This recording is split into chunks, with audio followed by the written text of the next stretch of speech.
2 bundlinks. Først åbnes bundlinks. Her er vores bundlinks listet. Ønsker man at oprette et nyt bundlink, klikker man på opret ny.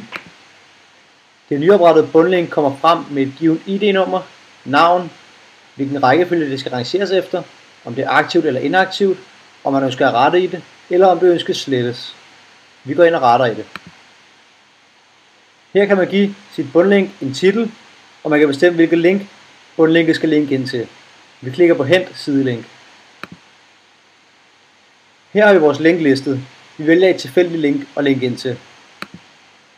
Når det er gjort, trykkes der på opdater gem. For at vise dette i praksis, vil vi aktivere vores nyoprettede bundlink.